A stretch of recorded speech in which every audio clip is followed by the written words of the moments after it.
Hello, welcome to It Feels Right. I'm Rob, here alongside Adam Stone in our beautiful in-studio condo here, and Adam's in a basement in Holly Springs, North Carolina. Woo, woo. And today we are going to cover a little bit about the Sacramento Open on those diagonal courts they have out there, which are something else. Not slanted courts like Adam is going to have in his backyard, which is going to be a whole other thing, but diagonal courts in Sacramento. We'll go over those results. We're going to talk a little bit about a tactic that Adam brings up haphazardly early, but it turns into a great segue of the tip. And what else we got, Adam? Don't hesitate, anticipate. Load up on those counters, and when your partner speeds up, and why not throw in just a little light CJ Klinger story as well. Hope you guys enjoy everything we got here. Let's do it. Because you know why? Why? Because it feels right. It feels right. Legendary.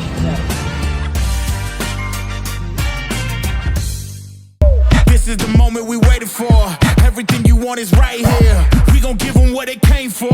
We gon' take it up from last year. Watch the game change. Watch the game change. Watch the game change. Watch the game change. Yeah.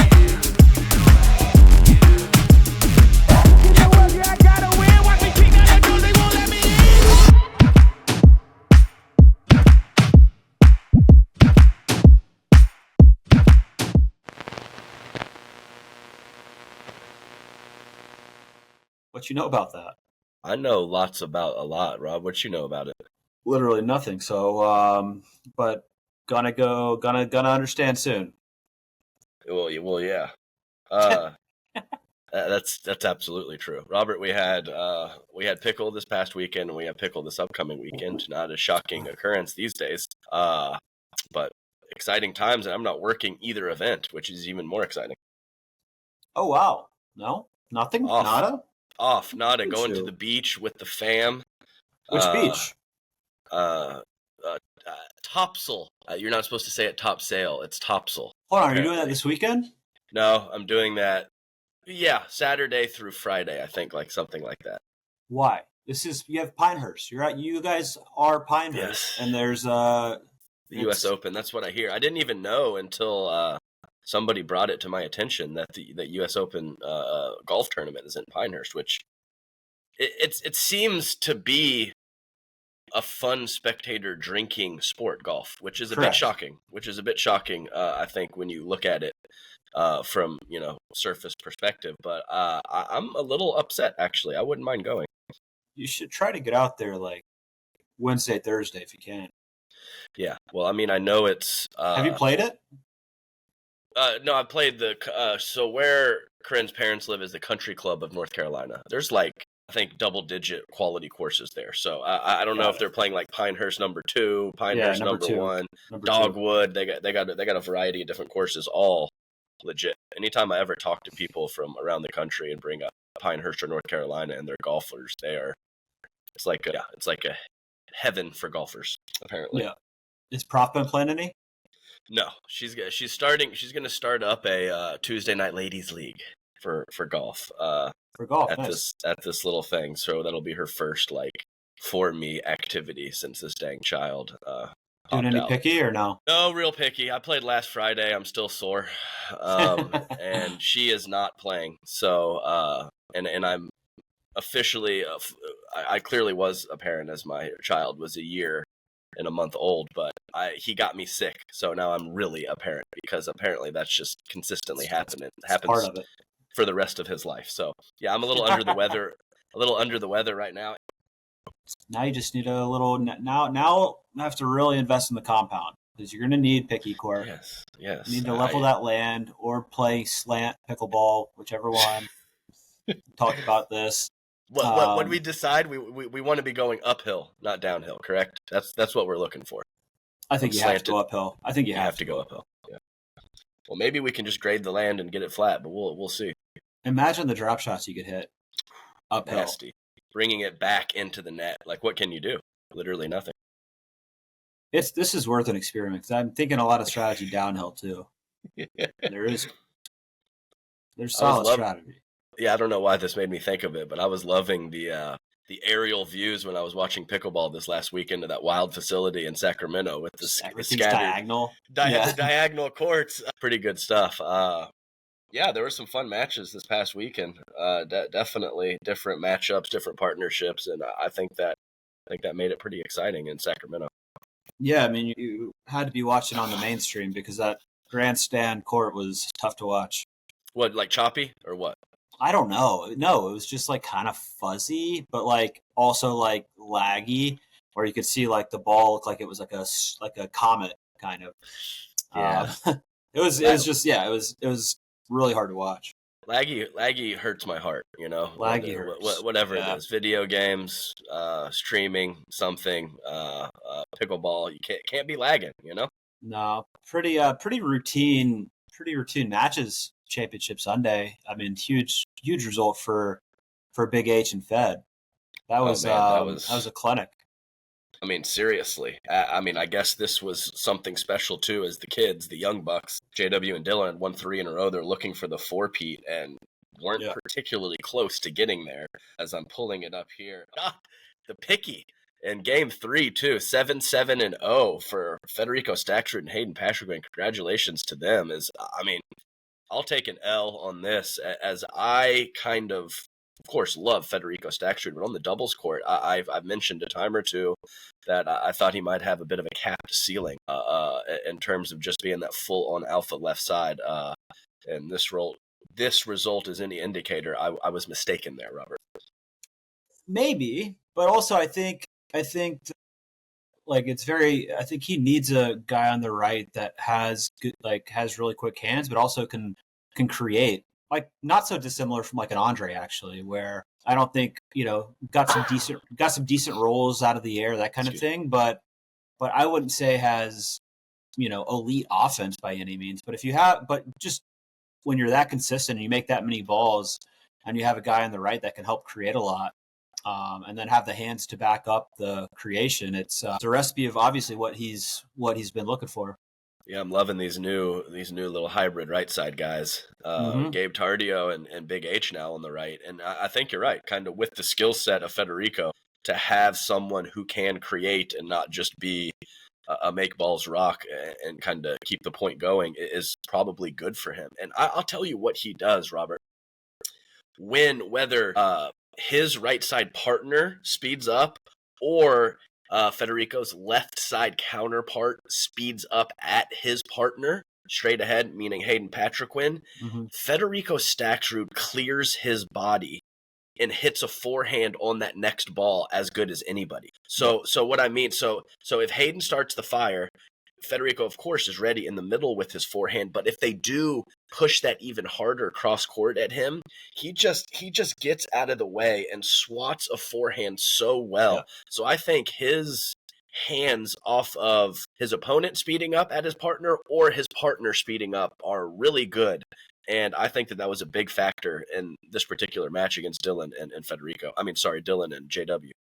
Yeah, I think that's an underrated skill set too. I think you talk about hand speed and stuff like that. I don't think anybody would put Fed necessarily like in the top 5 in hand speed, but you're absolutely right. I mean, it's a whole different skill set to be able to react off of your opponent speeding up at your partner or your partner speeding up and you being ready. Because I know a lot of guys with fast hands that still won't be ready for that one just because they're surprised at the speed up. Yeah, I actually think when I was playing, I had a bit of issue with this. I was better when I started or off of the initial speed up. And if it was coming from a different angle or my partner sped up from an awkward position or even a regular position and the ball got back to me quickly, I was caught off guard more often than I should have been. Yeah. So I know we've talked about that specific scenario before on the podcast, but it's important to note that those are very much two different things in terms of hand speed. Wow. I mean, I think we didn't mean to do it, but I think that might have been kind of the tip of the day is if you're on that left side and your partner speeding up or your opponent speeding up at your partner, load up that forehand and be ready to slide. Yeah, and Rob, I think it possibly works both ways.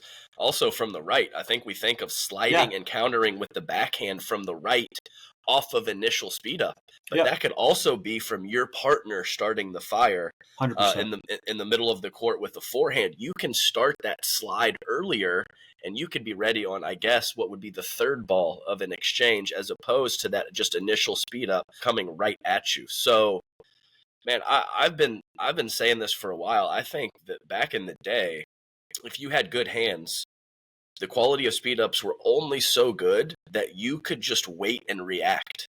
And I think now you have to load, or you have to anticipate the ball at a certain spot, because the quality of attacks and the quality of hand speed when your partner attacks, you need to be ready, and you need to have a paddle position that is already cheating or already anticipating a pattern or a situation. Because if you just wait and react, you're going to get hit in the chest these days, even if your hands are very good.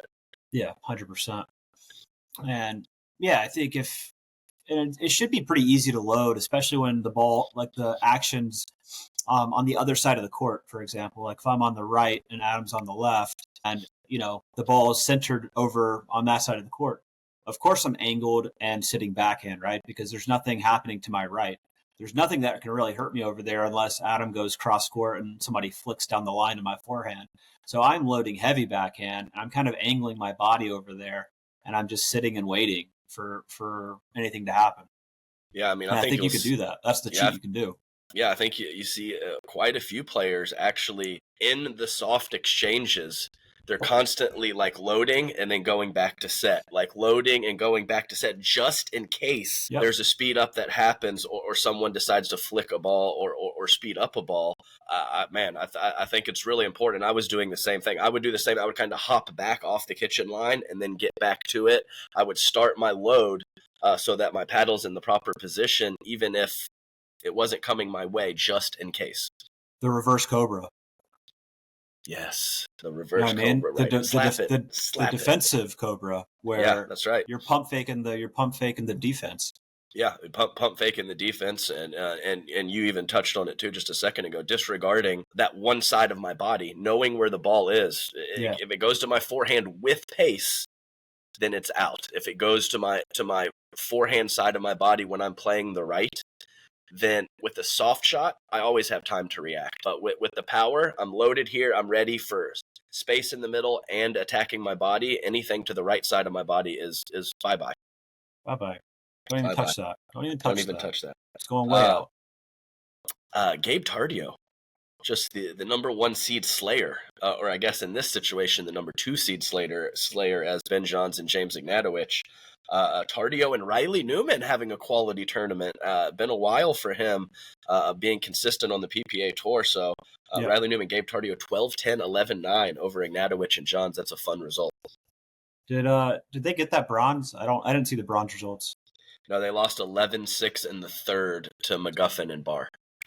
Okay, that's surprising, I think, to me. Yeah, I think that's...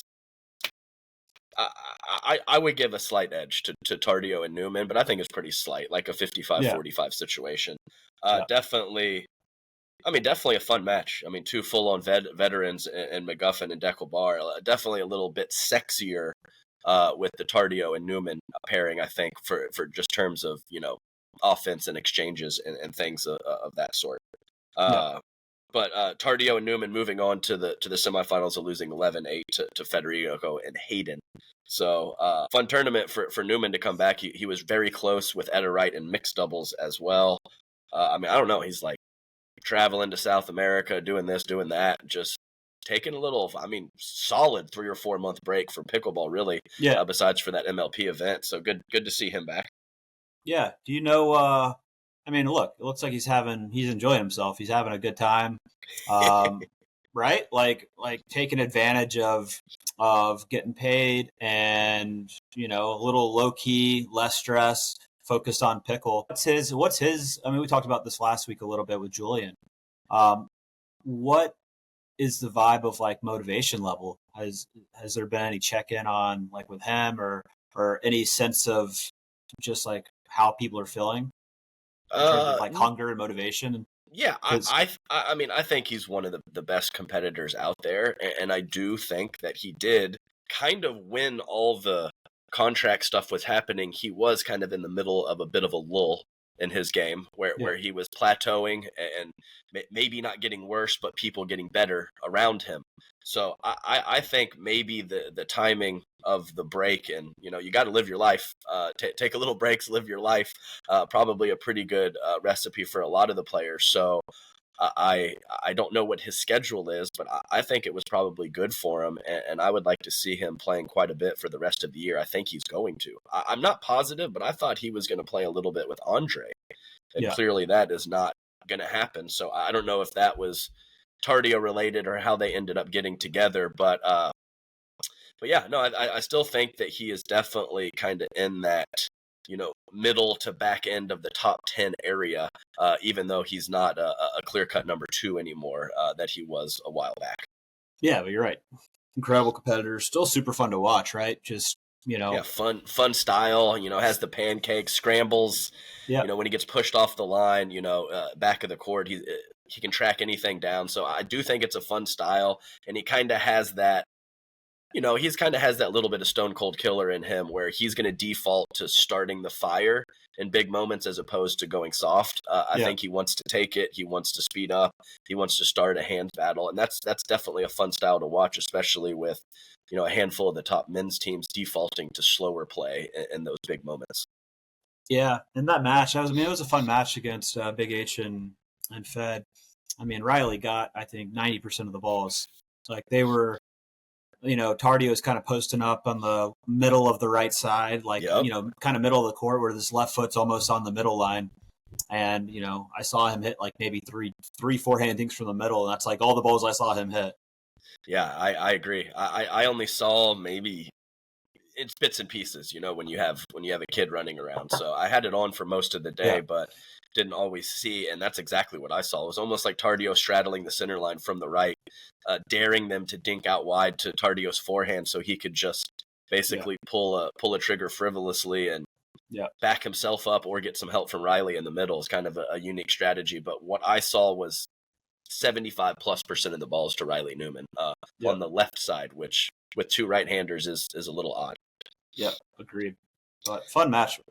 Yeah, let's see here. Sunday was pretty chalk. Anna Leigh, Catherine Cruz. Another pickleball or another pickle in the mixed doubles final with Anna Bright and James Ignatowicz going down 11-0 in Game 3 to Ben and Anna Leigh. So two spots for a pickle and championship Sunday is pretty surprising. Just comfortable. But I mean, besides for that men's final, which is not chalk, I think everything else was pretty standard. And it looks like so Riley and Edda ended up losing the bronze medal match 11-8 in the third to the Johnsons. So Riley 2 semifinals, 2 bronze medal losses. Either way, a quality tournament for him. Oh yeah, back in the mix. He's always going to be in the mix. Back in the mix. Let's take a little look-see here. Yeah, nothing too exciting in women's singles. 11-3, 11-4 for Anna Leigh. Brooke Buckner with the bronze over Dom Schaefer.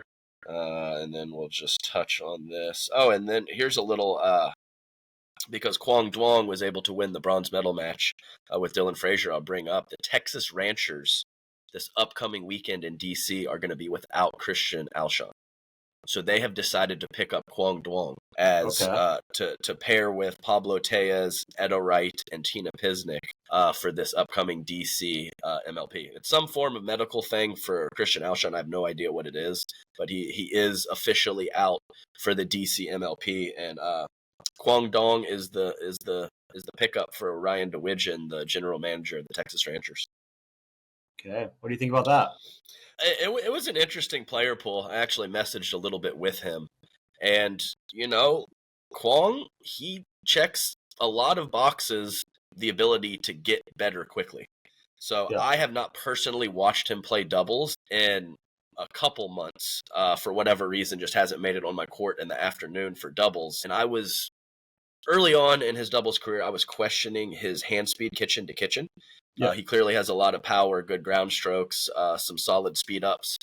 So if he has kind of, sped those hands up a little bit or found a way, like we were talking about earlier, of loading and kind of reading the patterns of the situation so that he can be on that initial counter, I think it could be a quality pick. So, I mean, he puts in the hours, he puts in the touches, he drills, he wants it, he's young, he's athletic.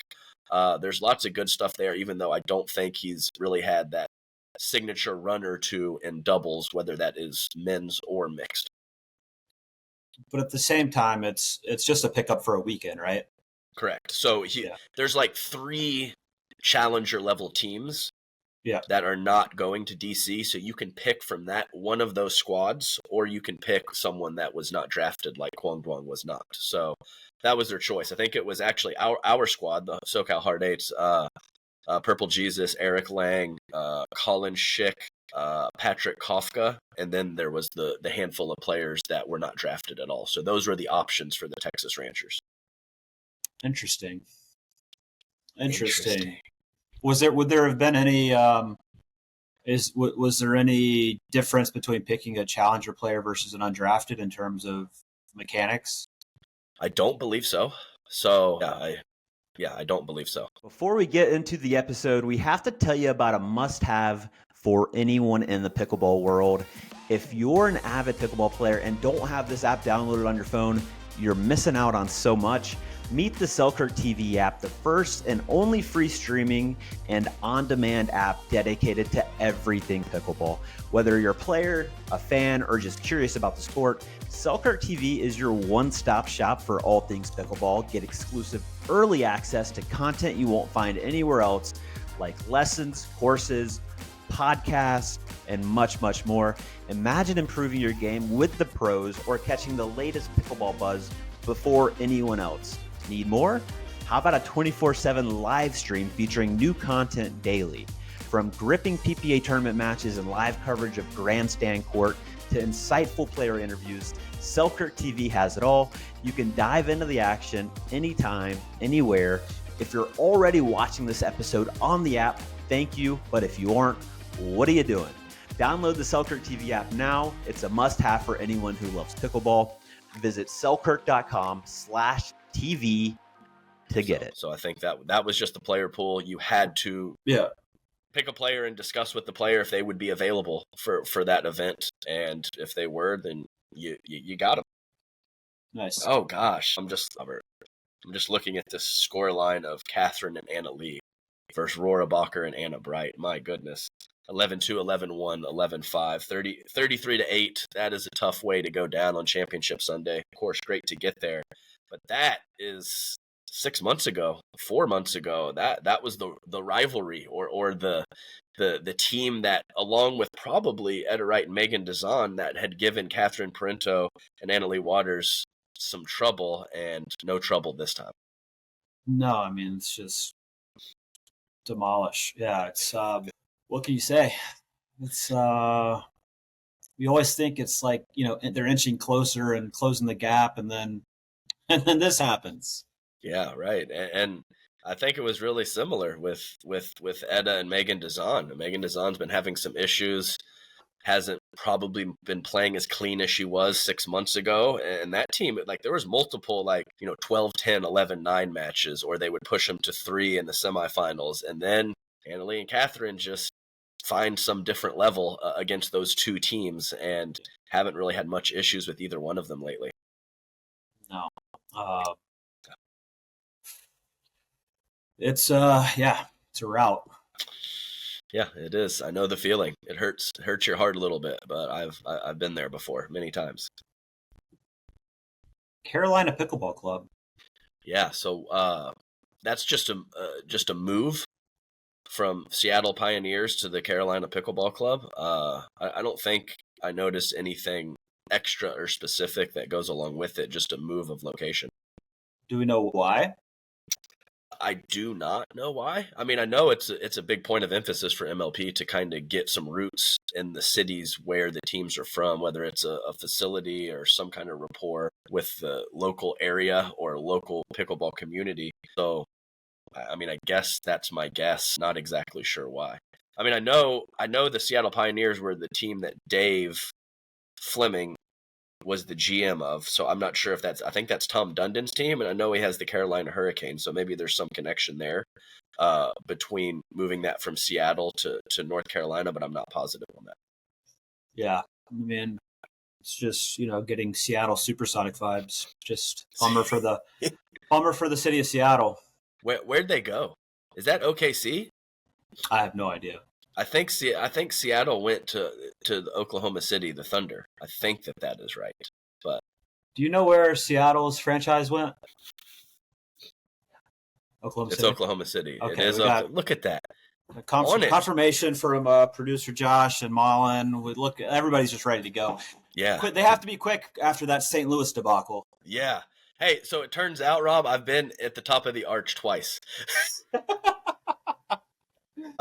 Once as a younger man, once in my late 20s. So yeah, so that was a bit of a debacle, but those are the facts, and that was quick on the OK City answer from Mullen and producer Josh. Well done, guys. That was good. We have.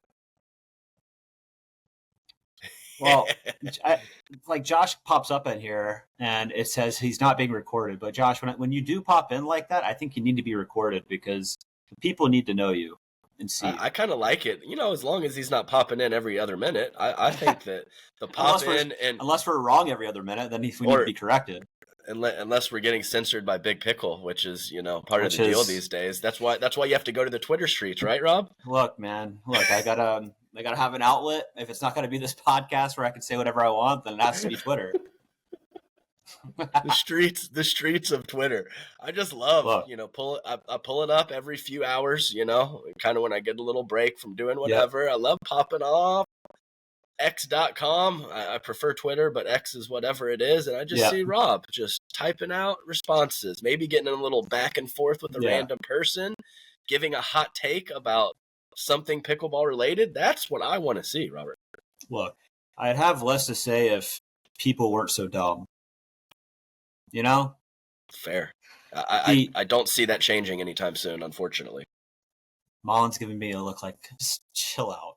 But look, this whole Caitlin Clark debacle with not getting picked to the Olympic team when nobody in the world has ever watched women's basketball until now. And now they have a chance to do that on a global stage for the Olympics. Even if she doesn't play, even if she's not one of the top 12 players and they don't bring her, you have to bring her. Now nobody's going to watch the women's Olympic team. Everybody would have watched if she was on the team. It's just the people on this platform. It's just crazy. Crazy, Adam. Crazy. And I think I've boiled it down to there's people that have some semblance of a business and macro economic sense of what's happening, and other people that are oh well, this person has one more rebound per game than her, she doesn't deserve it. It's shut up. It doesn't matter. All that matters is people are watching your sport for the first time ever. Okay, that's it. That's all I got. That was good. Well, I mean, yeah, you already wrote it in words. Why not say it out of your mouth, directly from the horse's mouth, right there? It's not even an issue anymore. We should have one Caitlin Clark rant from you every episode. Yeah, under 2 minutes. Under 2 minutes. I think we need it now at this point. Okay. Yeah. Well, there's that. I've just never. I've known you for a while, Robert, and I think that gets you as worked up as almost anything. The Caitlin Clark hate. It doesn't make sense to me. Nobody's ever watched the sport. Now everybody's watching it, and it's not a coincidence. More money. Everybody wins. Does everybody hate money? Does everybody hate money? Does everybody hate playing in sold-out arenas? You guys want to go back to playing in high school gyms? Hey, your choice. Put her on the team. So when's your next, was it Indiana Fever? When's your next game? Thursday. Yes. Thursday. Perfect. Thursday. That's good. Thursday. But then quite a big break after that one. So, gotcha. And she plays tonight. It's every day that Caitlin Clark plays, it's Happy Caitlin Clark Day. The whole world rejoice. We get to see greatness in motion, and that's that. All right, we're pushing that 2-minute mark. Okay, yeah. Okay. Let's carry on. Okay, yeah. So we've already touched on a couple. Go ahead. Just in terms of having a sports show here, Adam. Yes. It's now a sports show, not a pickleball show. Okay, apparently. Sure. But when we do go to these fever games, probably 25 feet to my call it 8 o'clock is sitting front row is Mr. Pat McAfee, because his studio's in Indianapolis and he goes to all the games. Okay. So pretty cool to see that. That was my final statement. Now we can carry on. All right. No, perfect. Well, we already mentioned a couple things about MLP DC this upcoming weekend. Is there anything else that we should touch on or anything exciting going on? So we got this is the second tournament of the year in DC regular season with a 2-stop tournaments at the end of 2024. So this is round 2 of regular season play, and then we have the tournament at the end. So it's not a standalone tournament like it had been previously, which is important to note for you non-diehards that it's tough to follow. It's tough to follow a little bit. Well, and this is the thing, Mr. Adam, is that you're right. It's not a standalone event. This is like it's an ongoing season, and I'm looking at event matches and standings at scores.majorleaguepickleball.net. Okay. And I'm clicked on the Washington DC tab, which it's actually laid out really nicely. You have Atlanta, which was the first one. It has DC highlighted, which is where we're at, June 13th to 16th. And then it labels midseason, Salt Lake, Kansas City. So it has it all laid out really beautifully. And then it shows day 1 challenger matches as well as premier. And then it shows day 2, day 3, day 4. But what I think is just on your point of having the ongoing season and fluid standings, and like the whole reason we're doing this, or to my knowledge, is to have continuity, to build storylines, to build brand. And just looking at day 1 here, we have Atlanta Bouncers playing the Brooklyn Aces at 2 p.m. on Championship Court on Thursday. It doesn't show their records. I don't know like what this match means. I don't know who's on the teams. It doesn't label the players on there. It does show women's doubles. It shows the scoreboard, but nobody's listed. Maybe that's because they don't have the final rosters in yet. But you can click on it. Click on Atlanta Bouncers on that screen, and then there'll be an expanded. I can't. It doesn't show it. It actually doesn't list the teams anyway. So it would just be like, it would be good to know what the records are, who's playing who, why it matters, like a little preview.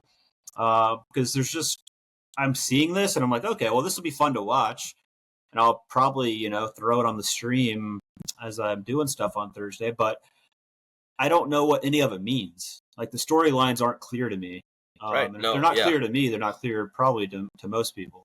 Yeah, you're in that junkie category. So I think that's important to have kind of the ease and I know we're switching a couple rules. You're going to have to win on serve, which is good. I mean, agreed. Getting it right is good, but at the same time, switches do make it tough for the casual fan to follow. So whether it's a rule change, whether it's a location to watch, whether it's information about the teams and the format of the postseason play and all that, it just is an issue to find it all in one place. And I think that's just going to be a little bit of time that's going to be needed, as even though the merger took a while to happen, once it did finally get going, they put these events together pretty quickly. Yeah, I mean, you had to. So behind the 8 ball. So it's the season's up and running. I just hope there's a bit of a better job with like the storylines and understanding the standings and the rivalries, and I don't see a ton of content based around that. So, but again, you're right. They got this put together quickly. They're also running a tour full time. There's a lot going on. There is a lot going on. Yeah, I'm trying to find exactly which teams. I think it was only 2 teams at the Challenger division that were not at the first event, and I know one of them is the California Black Bears, and they went pocket aces in the Challenger division with DJ Young and Rafi Hewitt. So I'm always interested in that strategy because I think it's reasonable. And let's see, Arizona Drive went premier with Dylan Frazier and Andre Daescu. Way back in the day, the SoCal Hard Eights and Premier tried it with Riley Newman and AJ Kohler. Did not work out, but I still think it's a viable strategy if you get the right personnel and you fill out your roster properly. So I'm interested to see how the Black Bears do with Rafi Hewitt and DJ Young as their first 2 challenger picks. Yeah, interesting because you're going to throw DJ on the left, which he obviously plays left and mixed, but I think he's more suited as a right side guy. So you kind of got 2 right side guys, which is interesting. But yeah, it's obviously pretty stacked in terms of talent. Yeah, and mixed, I think that's probably one of the biggest advantages to that pocket aces, as I think it's kind of understood now that the top few guys in each division, whether it's Premier or Challenger, can really affect the mixed matches pretty aggressively. We'll see how they do. Yeah, we got the Night Owls, the Slice, and the Black Bears and Challenger that haven't played yet. Okay, this will be their first weekend. Yep. There you go. Okay, I see it right there. And I don't know, there's something about the owner and GM Richie Twazin of California Black Bears. He's on that list of you want to beat him. Rafa Hewitt's on that list. You want to beat Rafa. It's fun. I love DJ. I don't mind losing to DJ, but I think those 2 guys, I specifically, as a player and as now a coach GM, have a specific list, a hierarchy of people that I prefer to beat, and some that it's kind of whatever. You always want to win, of course, but the guys that talk, the guys that a little chirpier. Every time I see Rafi Hewitt, he says he literally talks crap to me for not picking him as a hard 8. I mean, he messaged me during the draft 30 seconds after we picked somebody else. He's like, "You didn't take me." It's like, Rafa, please, I'm doing a draft. Leave me alone, okay? It's all good. Everything's going to be okay. So that's great. It's pretty quality stuff. Okay. So big weekend of picky of MLP. There's no PPA tournament, right? It's just an MLP weekend. No, so I think what the confusion was, there was a little confusion, as I think they're going to start having PPA amateur events at the MLP. Okay. So I guess they're technically UPA events. No, I don't know hardly anything about this. I just think they're going to start piggybacking that with the MLP events to have an amateur side of it as well, which is good. That's a little bit more revenue. A lot of the players stay and watch the pros, so it should be a little more full. And we've talked multiple times. It's going to take a smidge of time to get that momentum back, as there was many months where an MLP was not played. Yeah. Do we know what's happening with the broadcast this weekend? Like, are we gonna have all the courts? How many courts are there? No, I think they're gonna squeeze the courts a little bit, and I think they're only gonna have 2. So I think at Atlanta. Courts. So at previous years or previous seasons of MLP, they had court 3 and court 4. Yeah. And so now I'm pretty positive they're just gonna piggyback everything on those 2 courts, and have two broadcasts going, but cap it at 2. Which I think is fine. I think it's better. You're going to have less courts, more people at each court, like in terms of fans. Yeah, like definitely. 3-4, courts 3-4, like looking at San Clemente or somewhere like where it's spread out. It's like you get pretty small crowds. So it's pretty cool if you can have just 2 courts and really load everybody into there to watch.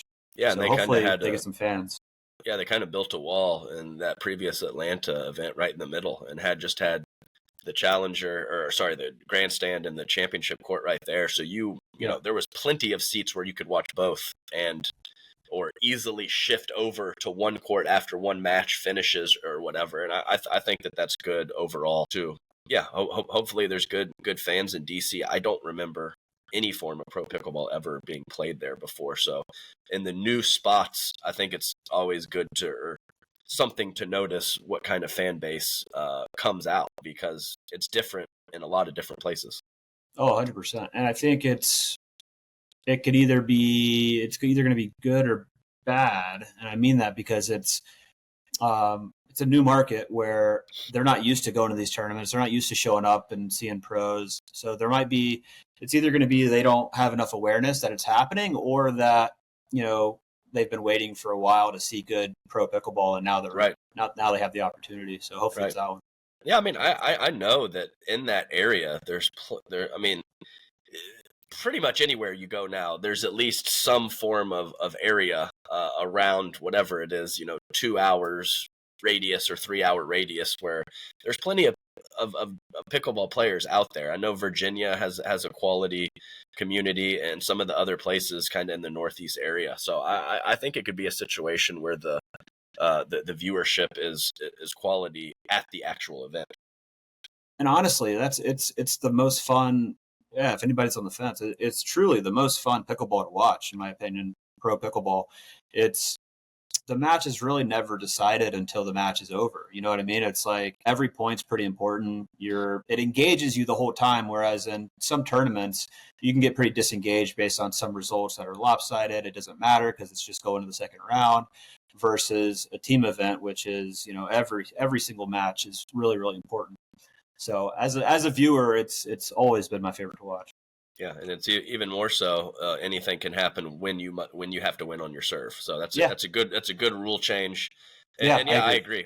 I think it's probably somewhere around the 2-to-1 range for standard tournament to team format. So, I think I've always talked, and I think both have real value and real merit. So I think switching back between the formats and having, those 8, 10, 12 team events sprinkled in throughout the year, which is, I think, around the number that they're looking for 2024, gives pro pickleball a good balance.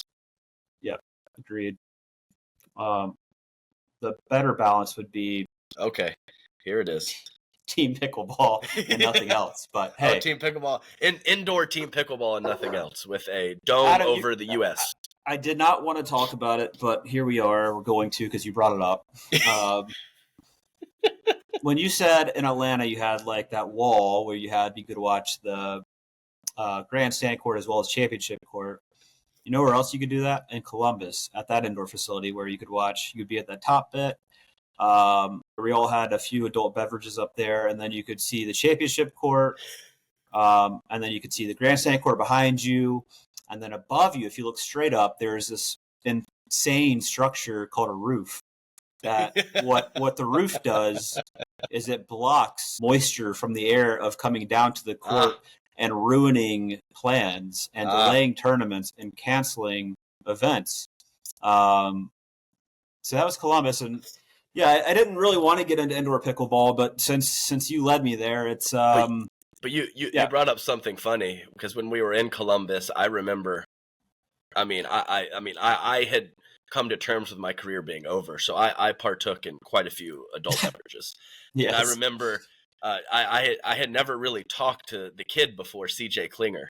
Yeah, and I sat next to him in the stands, and I just kind of, he didn't really say much, shocking, and I just kind of kept going, and I literally talked to him for 5 minutes. I was just kind of spurting things out, and I look over to my right to say hi to somebody, and look back over to my left, and CJ's gone.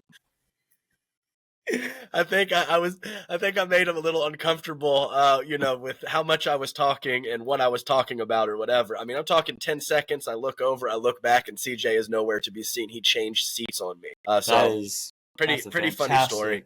It's a fantastic CJ Klinger story. It is. There's some pretty good CJ. I would imagine stories. Darren was somewhere in the corner, trying to CJ, come here, get away from that guy. Get away from that guy. He's inebriated. Yeah. Get away from him. You're too young to be a part of any of that. So I think that's probably exactly what happened, but a quality story nonetheless. Oh, that's fun. That's super fun. And it was even more fun because it was indoors. Yes, there you go. That's it. We'll cut the indoor talk right there. I think it's perfect. Cut the pod right there, I think.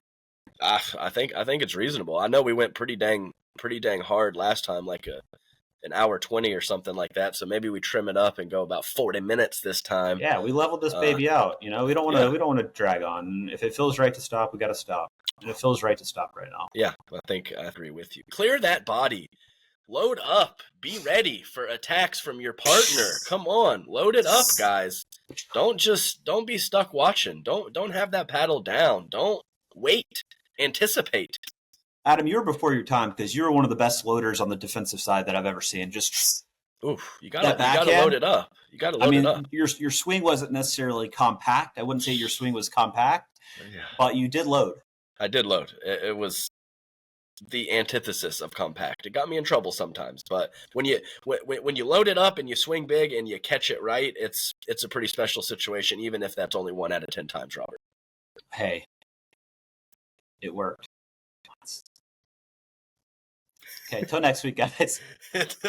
I like when you change the volume of your words. That was good. Dramatic pause. Yeah. Until next week. Bye-bye.